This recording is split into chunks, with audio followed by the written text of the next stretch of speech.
Welcome back everybody. Today we're going to be reviewing the OnePlus Nord 4. So I've been daily driving it for about 3 to 4 weeks. My girlfriend has been daily driving it up until now. So as if you have seen my unboxing, it has been a couple of months before this review. But I have been able to test it extensively.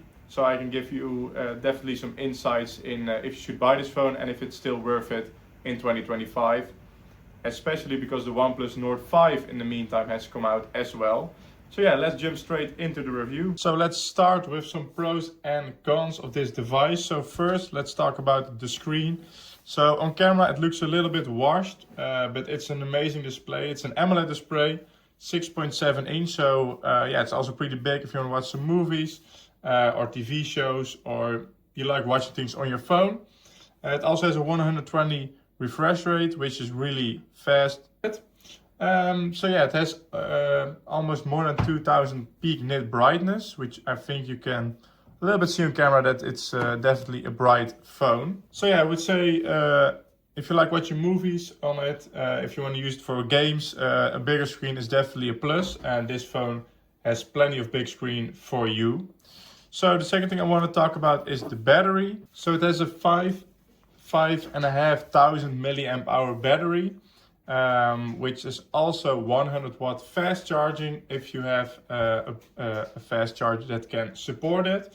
So in my experience, the battery is definitely a pro. So it can easily last you 1 day on medium usage. So with medium I mean a little bit of gaming, multitasking, everyday usage. So no heavy gaming sessions of multiple hours or watching movies a whole day. But like normal usage.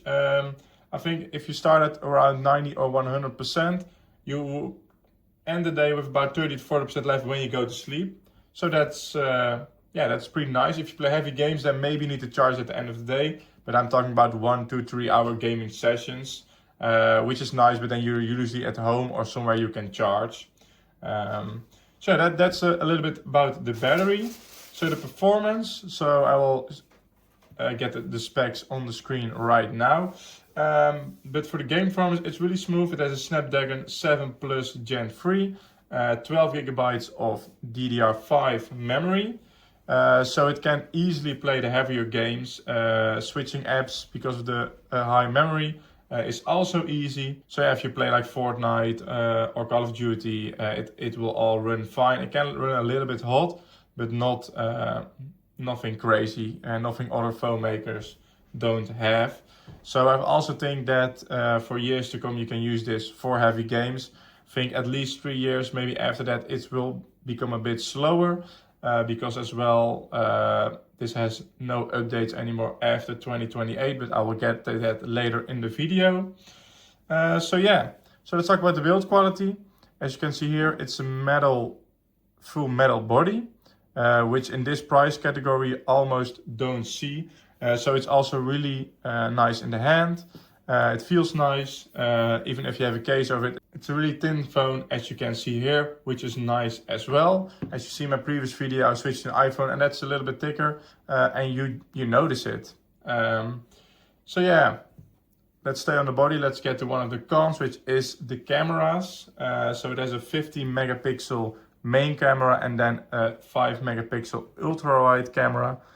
So yeah, it can take good pictures if you have a well lit area. I will put some pictures on the screen, but it struggles when it gets a bit darker, and it struggles really badly if you are going to be using the wide angle or the ultra wide lens, which just doesn't have the same quality.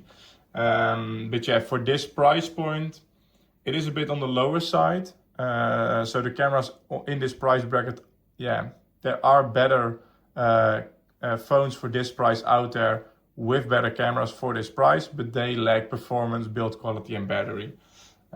So yeah, you pick what you want. So another con is it has no wireless charging. Maybe it's because of the metal body, but yeah, you just don't have wireless charging. And if you said it like 4 years ago, then maybe it's not that big of a problem, not that big of a deal. But in these times, there are a lot of wireless chargers in cars, even some more entry-level cars. There is wireless charging. Some people find it really easy, just chuck a phone on a wireless charger, no need to plug it in. So it can be a con, so I think it was worth mentioning in this review. So yeah, let's talk about if this phone is still worth it in 2025. I think it's definitely worth it. It has a strong performance for gaming as well as everyday tasks because of its memory. You can easily use it a full day on the battery, which is also really nice.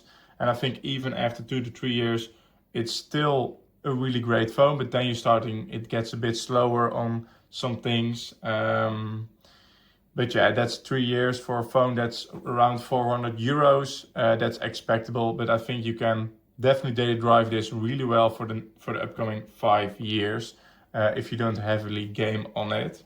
So let's talk about the updates and is it future-proof enough? So it has updates until 2028, Android updates, and it will have security updates until 2023. So yeah, that's what I said, like 3 years Android updates and 5 years all updates. So you may be asking, the OnePlus Nord 5 has come out since I made my unboxing video. What are the differences? So I'll try to put some of the differences on the screen right now. So the biggest difference is the OnePlus 5 is $10 more. But for those $10 more, the base model, you get 4 gigabytes of less RAM. So you have less RAM. You have a small improvement in CPU and GPU. Like CPU performance was about the same and the GPU was 5% faster, so not a whole lot. And as well, you have 20 watt charging less, like probably not going to be using 100 watts, but it's still a downgrade. So you have a lot of downgrades. And if you look at the price, the Nord 4 is 10 euros cheaper. So the only really advantage the Nord 5 has, that's 1 year more of free updates from Android and security updates. So yeah, if you would ask me the question, which one should you get? I would say the OnePlus Nord 4. I think it looks better as well. I'll put a picture on the screen from the OnePlus Nord 5. But maybe that's just your aesthetic. It looks a bit more like a Samsung. So if you like that aesthetic, then maybe that's your preference. But I would say because definitely maybe you can find some good deals on Black Friday or second hand for this phone. So I'd recommend getting the OnePlus Nord 4. It has more battery, more RAM. It's cheaper and maybe there are better sales because of Black Friday that's upcoming. So yeah, I hope you liked this video. If you have any questions, leave them in the comments below. And don't forget to like and subscribe. And I will see you guys in the next video. Goodbye.